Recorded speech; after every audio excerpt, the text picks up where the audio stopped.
দুনিয়ার জীবনকে প্রাধান্য দেয়া যাবে না। ওয়ামা হাদিহিল হায়াতুদ দুনিয়া ইল্লা মাতাউল গুরুর, সম্পূর্ণ মরীচিকা। মরীচিকা দেখেছেন? দুনিয়ার জীবন যে কি জিনিস, যারা আল্লাহর পথে পরীক্ষার সম্মুখীন হয়েছে ওরা জানে।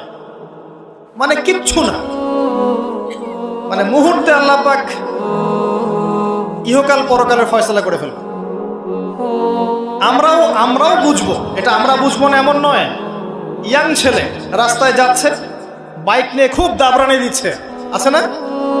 হঠাৎ অ্যাক্সিডেন্ট, ডেড, স্পট ডেড। এটা দুনিয়ার জীবনটা।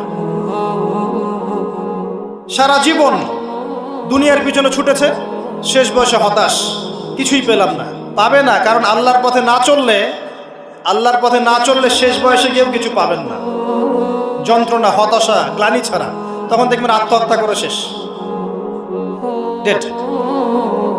দেখবেন অনেক প্রতাপশালী বাচ্চা বড় বড় লেকচার দিচ্ছে, হঠাৎ রাস্তায় হাঁটতে হাঁটতে ডেড। সারাদিন রাত জেনা করেছে, মদ খেয়েছে, জেনা ছড়িয়েছে সমাজে, নগ্নতা, অশ্লীলতা ছড়িয়েছে, ভাইরাস মহামারী দিয়ে শেষ। দুনিয়ার জীবন কি জীবন! চোখের সামনে অহরহ এগুলো ঘটনা দেখছি আমরা। যাচ্ছে খুব সাদা আহ্লাদ করে, বর বিয়ে করতে যাচ্ছে, কার অ্যাক্সিডেন্ট, শেষ, ডেড। কিছু সাহাবী তো এমনও ছিলেন, বদরের যুদ্ধ করতে এসেছেন, হাতের মধ্যে কিছু খেজুর আছে, খেজুর খাচ্ছেন, খোরমা খেজুর খাচ্ছেন।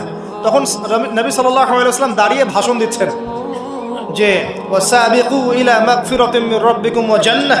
ওই যে আয়াতটা আছে, তোমরা এগিয়ে চলো তোমাদের রবের ক্ষমার দিকে এবং জান্নাতের দিকে। আরদুহা কাআরদিস সামাই ওয়াল আরদ, যার প্রশস্ততা আসমান এবং জমিনের সমান। সাহাবী খেজুর খেতে খেতে খেজুরটা ফেলে দিলেন। আরেকজন সাহাবী জিজ্ঞাসা করলেন যে খেজুরটা ফেলে দিলেন কেন?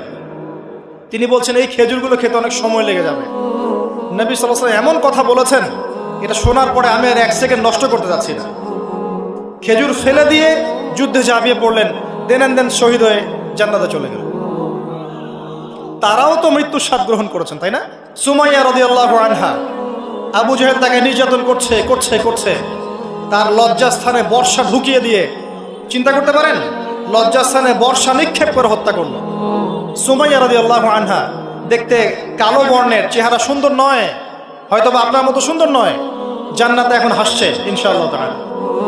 তার স্বামী ইয়াসের, আবু জাহেল তাকে পিটাতে মেরে ফেললো, সে মারা গেল, শহীদ হয়ে গেল।